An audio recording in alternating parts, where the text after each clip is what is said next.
Graça e paz, que bom tê-lo aí como nosso ouvinte, aquele que tem compartilhado, deixado o seu joinha lá, né? E tem compartilhado essa mensagem, essas palavras, o dia a dia com Cristo. Deus te abençoe e tenha certeza que você está sendo um instrumento para levar a palavra de Deus adiante. O tema desse trimestre, o Deus de toda a provisão, esperança e sabedoria divina para a igreja em meio às crises. E o tema semanal dessa semana, José, fé em meio às injustiças. E a leitura de hoje está em Gênesis 37, 22, com o subtema, um plano perverso e a crise da cova. Eu quero te perguntar, já te tentaram lançar na cova? Ou você está na cova? Deus tem uma palavra para o seu coração, por isso fique ligadinho aí. Olha só o texto, Gênesis 37 e 22, o que nos diz esse texto, essa parte da história. E também lhes disse Rúben, não derramareis sangue, lançai-o nesta cova, que está no deserto, e não lanceis mãos nele. Isso disse para livrá-lo das mãos dele e para torná-lo a seu pai. Estamos falando aqui da história de José. José, um jovem sonhador. José, em que levava más notícias dos seus irmãos, porque eram os irmãos que aprontavam muito, hein? Ele levava essas notícias ao seu pai, por isso os irmãos odiavam ele tanto. Pelas más notícias que levavam para o pai e também por causa dos sonhos que ele tinha. Quando ele veio então aqui, eles aproveitaram a oportunidade em que ele se encontra com os seus irmãos, onde ele foi visitar os seus irmãos a pedido do seu pai, obedecendo o seu pai.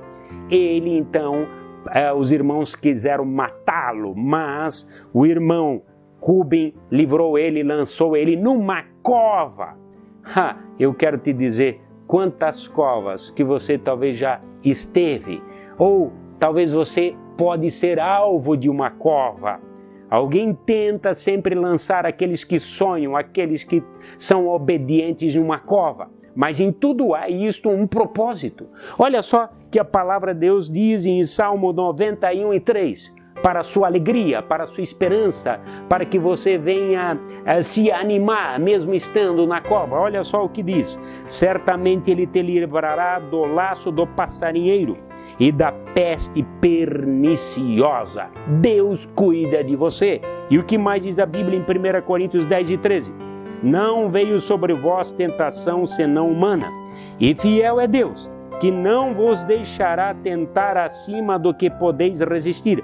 Antes, com a tentação, dará também o escape, para que a possais suportar. Olha só, José, Deus não livrou ele da cova, mas livrou ele na cova. Também, nós lembra da história de Daniel? Daniel também foi para a cova dos leões, mas Deus livrou ele lá na cova dos leões. Deus tinha um propósito nisso. Eu quero te dizer, Deus tem um propósito na cova que querem colocar você. Mas ele tem um propósito de livramento, ele tem um propósito de bênção. Tudo, Deus não perde o controle. Nós vemos que na história de José, que ele se encontra em meio a grande crise, todos os irmãos contra ele. Olha a situação de um jovem obediente, um jovem que o pai amava ele, e ele não se escapa da cova, mas Deus cuida dele e conduz a um plano perfeito, o qual nós veremos mais adiante. Deus te abençoe, continue firme, independente se te lance na cova. Se você está na cova, Deus vai te livrar da cova, ou na cova. Deus cuida de detalhe do seu coração.